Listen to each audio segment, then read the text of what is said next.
نان بھائی ہڑتال کر رہے ہیں کہ روٹی 30 روپے کی بیچنے کی اجازت دی جائے.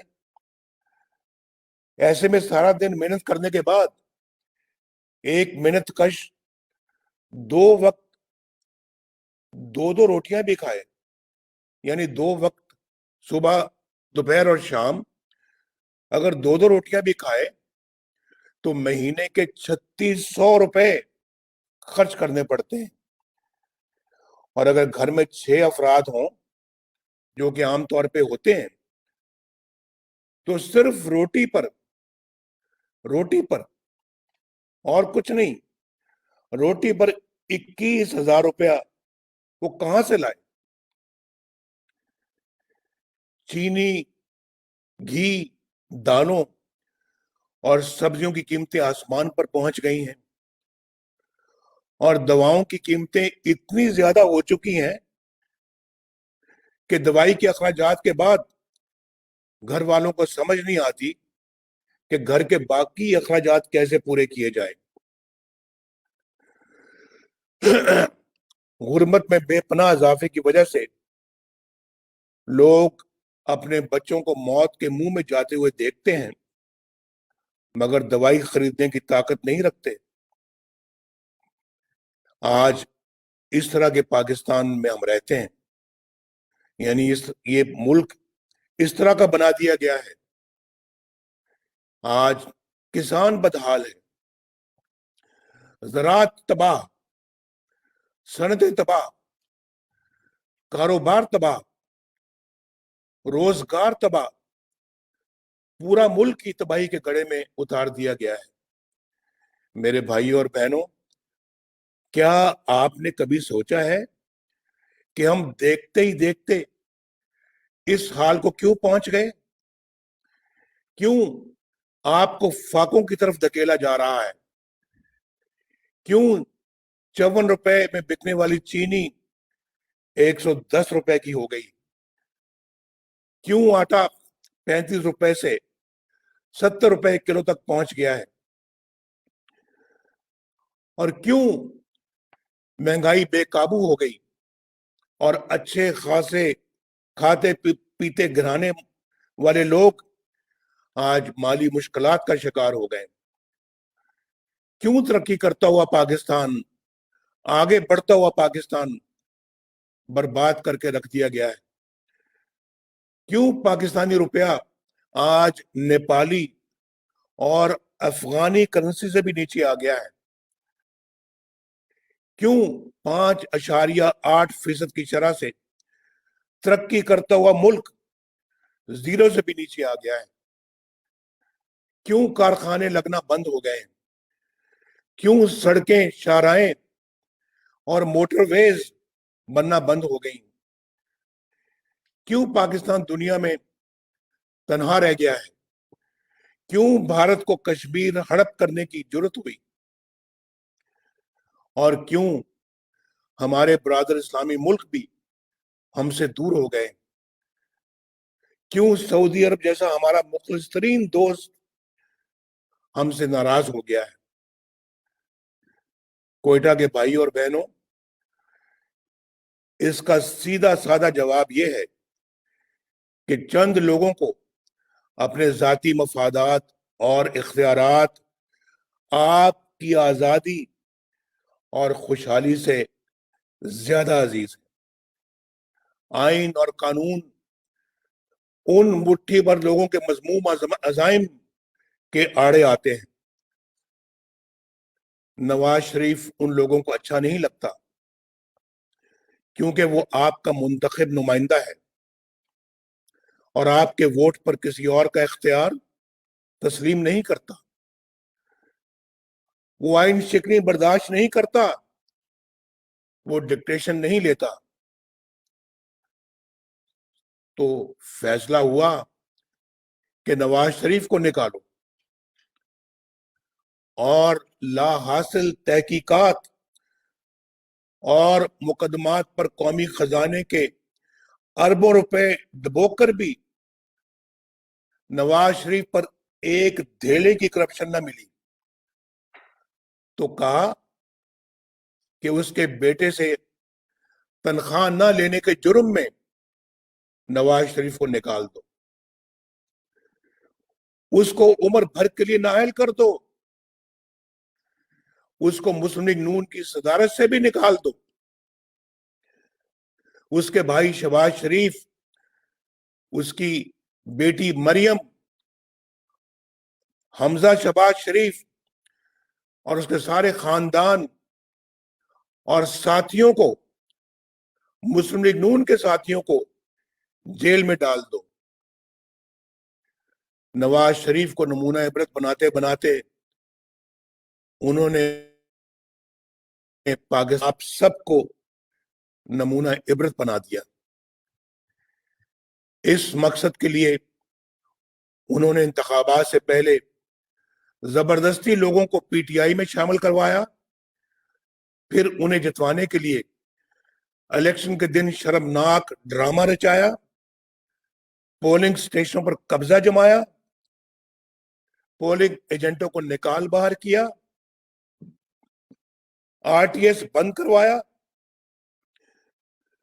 رات کی تاریکی میں اپنی پسند کے نتیجے بنا کر 4 دن تک مرضی کے نتائج جاری کرتے رہے، اور تاریخ کی سب سے بدترین دھاندلی کر کے انہوں نے ایک نااہل اور نالائق ترین شخص کو وزیر اعظم کی کرسی پر بٹھا دیا تاکہ وہ ان سے جرائم پر کوئی سوال نہ اٹھائے، بلکہ ان کے اشاروں پر کرتب دکھاتا رہے۔ یہاں سے ملک کی تباہی اور بربادی کا وہ سلسلہ شروع ہوا جو کہ بڑھتا ہی چلا جا رہا ہے۔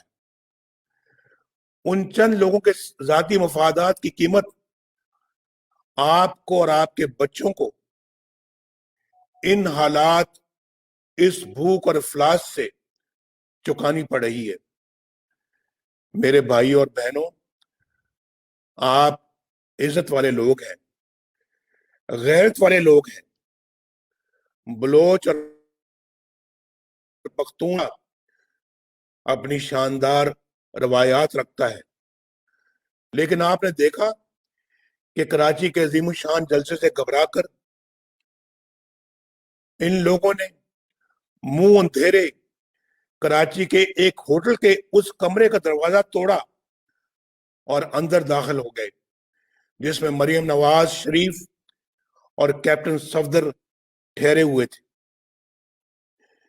کیا اب یہ لوگ اس پستی میں گر گئے ہیں کہ نہ کوئی اخلاق باقی رہا اور نہ کوئی تہذیب اور نہ روایات اور نہ قدریں؟ یہ کوئی معمولی واقعہ نہیں ہے۔ مجھے حیرت ہے ان لوگوں پر جو اعلیٰ اخلاقی اقدار کی باتیں کرتے ہیں، ماؤں بہنوں اور بیٹیوں کی عزت کی بات کرتے ہیں، لیکن اب بھی اس حکومت کا حصہ ہے جس نے یہ سیاہ ترین واردات کی ہے۔ کراچی کے اس واقعے نے میری بات کو عملی طور پر ثابت کر دیا ہے کہ یہاں ریاست کے اوپر ایک اور ریاست مسلط ہو چکی ہے۔ اس غیر آئینی، غیر قانونی جبر کی ریاست کی اندھی طاقت نے ریاست کو اپنے شکنجے میں جکڑ رکھا ہے۔ جب تک کہ یہ غیر قانونی شکنجہ رہے گا، میرے بھائیوں بہنوں، آپ کے حالات بہتر نہیں ہوں گے، نہیں ہو سکتے۔ سندھ وفاق کی ایک اہم اکائی ہے، ایک خود مختار صوبہ ہے، وہاں ایک منتخب حکومت ہے، ایک منتخب وزیر اعلیٰ ہے، وہاں ایک آئینی اتھارٹی ہے، لیکن اس کارروائی کی خبر کسی کو نہیں کہ رات کو کس نے آئی جی پولیس کو اغوا کیا، کس نے ایڈیشنل آئی جی کو اغوا کیا، پولیس کے سربراہ اور اعلیٰ افسروں کو اٹھا کر لے جانے کی اتھارٹی کس کے پاس تھی؟ سیکٹر کمانڈر کون ہے؟ وہ کس کی طاقت سے FIR کٹواتا ہے؟ کس کے حکم پر چادر اور چار دیواری کا تقدس پامال کیا جاتا ہے؟ کس کے حکم پر بیڈ روم کے دروازے توڑے جاتے ہیں؟ اگر صوبے کے وزیر اعلیٰ کو بھی اس کی خبر نہیں تو پھر اس سے بڑا حکمران صوبے میں کون ہے جو اس طرح کے حکم دیتا ہے اور منمانی کرتا ہے؟ میرے دوستو، PDM اسی غیر آئینی حکمرانی کے خلاف اٹھی ہے، ریاست کے اوپر ریاست کی اس بیماری کے خلاف اٹھی ہے جس نے پاکستان کو اندر اور باہر سے کھوکھلا کر کے رکھ دیا ہے۔ یہ تحریک کسی ادارے کے خلاف نہیں بلکہ پاک فوج کے مقدس ادارے کی طاقت کو اپنے مفادات کے لیے استعمال کرنے والے کرداروں کے خلاف ہے۔ نیچے سے اوپر تک فوج کے بہادر فرزندوں کو ان کرداروں کے مقاصد کا کچھ پتہ ہی نہیں ہوتا، کچھ علم ہی نہیں ہوتا۔ وہ تو اپنے ڈسپلن میں بندھے رہتے ہیں، وہ تو ملک و قوم کی حفاظت کی لگن میں دن رات ایک کرتے ہیں، لیکن ان سے معصومیت میں، انجانے میں ایسے کام لیے جاتے ہیں جس کا نتیجہ قوم کو بڑے نقصانات کی شکل میں بھگتنا پڑتا ہے۔ طریقہ واردات یہ ہے کہ چند لوگ اپنے گھناؤنے مقاصد پورے کرنے کے لیے قانون توڑتے ہیں، آئین توڑتے ہیں، ملک اور قوم کو نقصان پہنچاتے ہیں، لیکن خود کو بچانے کے لیے نام فوج کا استعمال کرتے ہیں، جبکہ حقیقت میں فوج کا اس سے دور دور کا واسطہ نہیں ہوتا۔ اس کے باوجود بدنامی کس کی ہوتی ہے؟ ادارے کی ہوتی ہے۔ اس لیے میں نام لے کر ایسے کرداروں کو بے نقاب کرتا ہوں تاکہ ان کی سیاہ کاریوں کا دھبا میرے ملک کے اداروں پر نہ لگے، میری فوج کی وردی پر نہ لگے۔ ہماری تاریخ کے بہت سے المیوں میں چند کردار ہی تھے جو اپنے مقاصد اور ذاتی مفاد کے لیے فوج کی بدنامی کا باعث بنے۔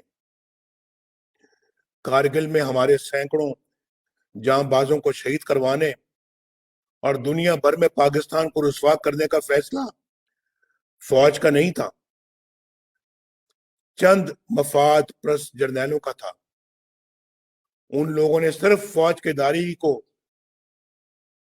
نہیں بلکہ ملک و قوم کو ایک ایسی جگہ جنگ میں جھونک دیا کوئی فائدہ حاصل ہو ہی نہیں سکتا تھا۔ وہ لمحہ میرے لیے انتہائی تکلیف دہ تھا جب مجھے یہ پتہ چلا کہ ہمارے بہادر سپاہی یہ دہائی دیتے رہے کہ ان دور افتادہ چوٹیوں پر خوراک نہیں لیکن اسلحہ تو بھجوائیں۔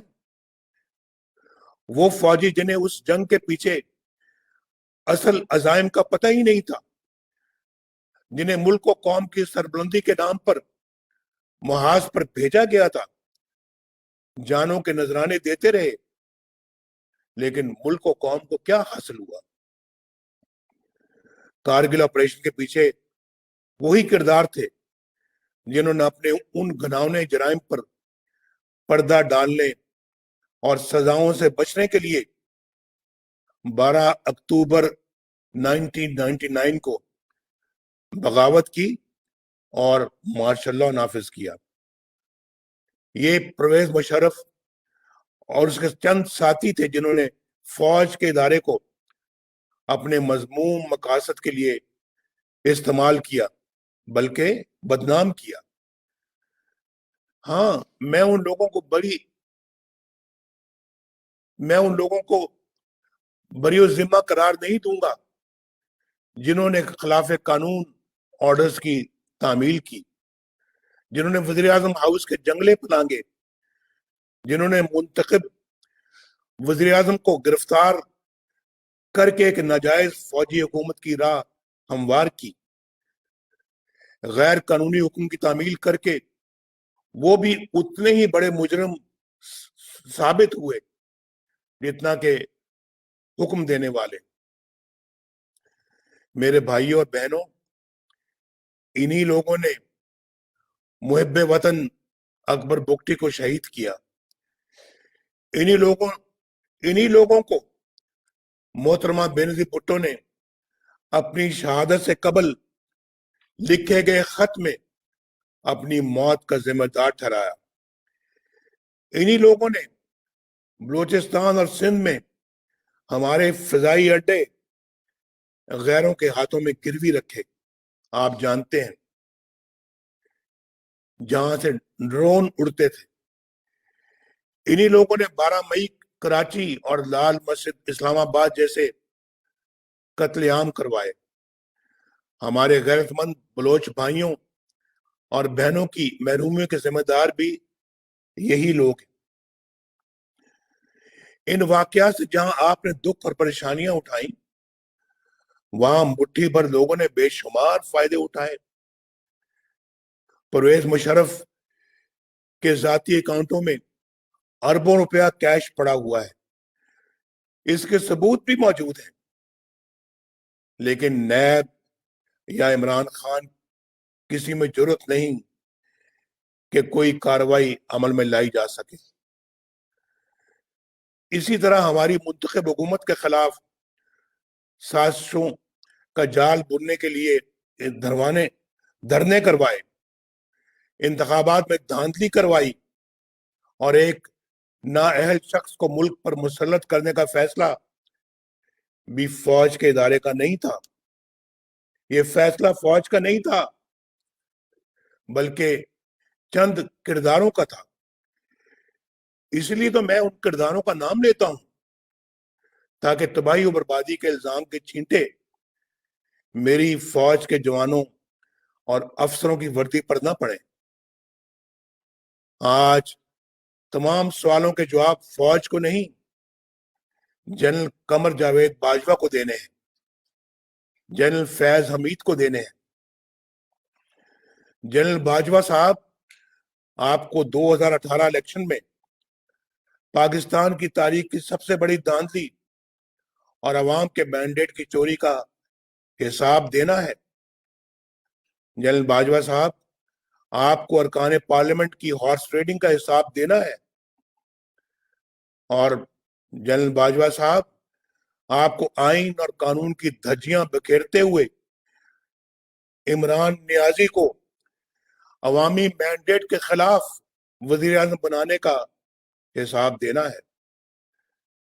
آپ کو اس حکومت کی تمام ناکامیوں کا حساب دینا ہے، اور آپ کو اس قوم کو مہنگائی، غربت اور فاقہ کشی کی طرف دھکیلنے کا بھی حساب دینا ہے۔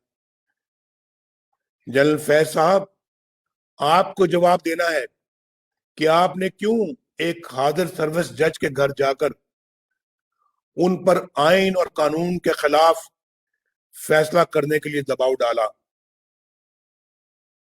کیوں آپ نے انہیں وقت سے پہلے ہی اسلام آباد ہائی کورٹ کا چیف جسٹس بنوا دینے کی پیشکش کی؟ کیوں آپ نے نواز شریف اور اس کی بیٹی مریم نواز کو الیکشن ہو جانے تک جیل میں رکھنے کی درخواست کی؟ وہ کون سی 2 سال کی آپ کی محنت تھی جو نواز شریف کو رہا کرنے کی صورت میں ضائع ہو جانے کا اندیشہ تھا؟ بتائیے، آپ نے کہا تھا کہ ہماری 2 سال کی محنت ضائع ہو جائے گی اگر آپ نے نواز شریف کو اور مریم نواز کو رہا کیا۔ آپ نے تو آئین کی پاسداری کرنے کا حلف اٹھایا تھا، کیوں آپ نے اپنے حلف کی خلاف ورزی کی؟ کیوں ڈیفائی کیا آپ نے اپنے حلف کو؟ آپ نے تو سیاست میں دخل نہ دینے کا حلف اٹھایا تھا، کیوں آپ نے اپنے حلف کی خلاف ورزی کی؟ کیا فیض آباد دھرنا کیس آپ کے خلاف چارج شیٹ نہیں؟ کیا سپریم کورٹ نے آپ کے خلاف کارروائی کا حکم نہیں دیا؟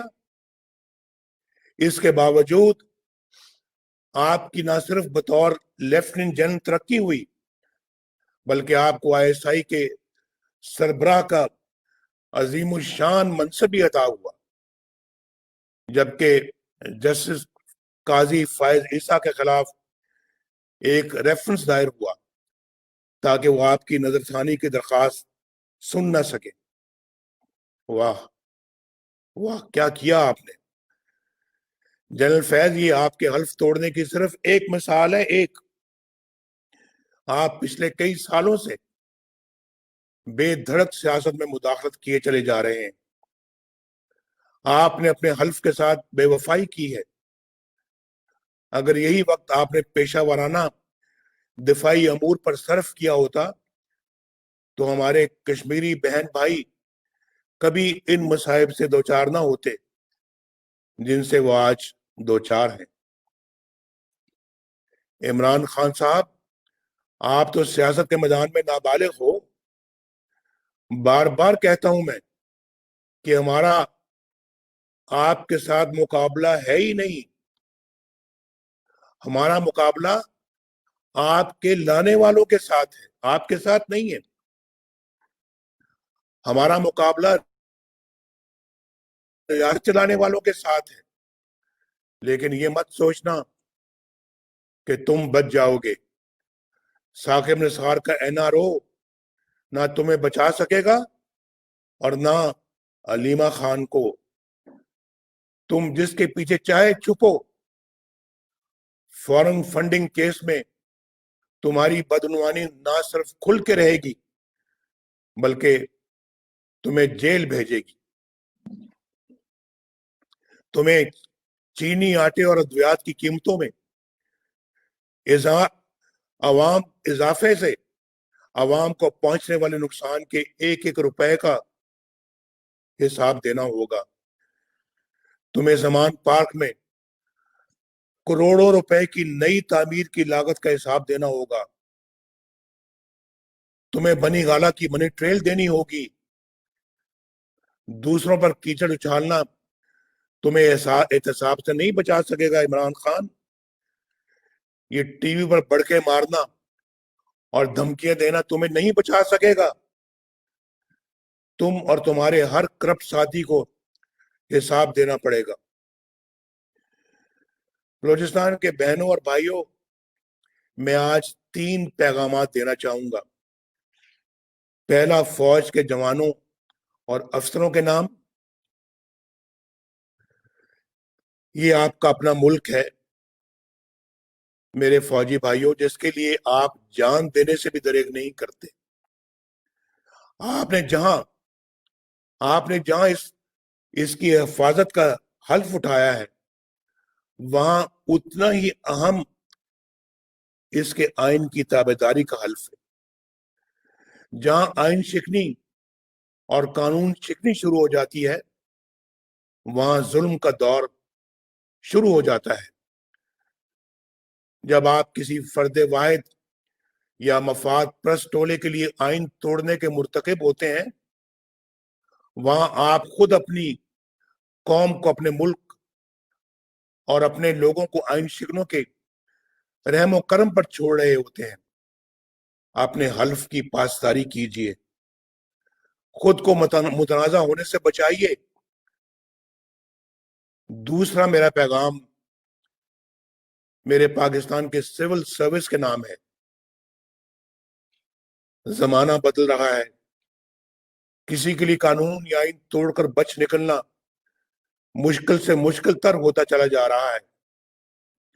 آپ نے دیکھا کہ سندھ پولیس کے افسران نے چند لوگوں کے غیر قانونی رویوں پر احتجاج کر کے نہ صرف ان کے عزائم پورے نہیں ہونے دیے بلکہ اپنے لیے عزت بھی کمائی۔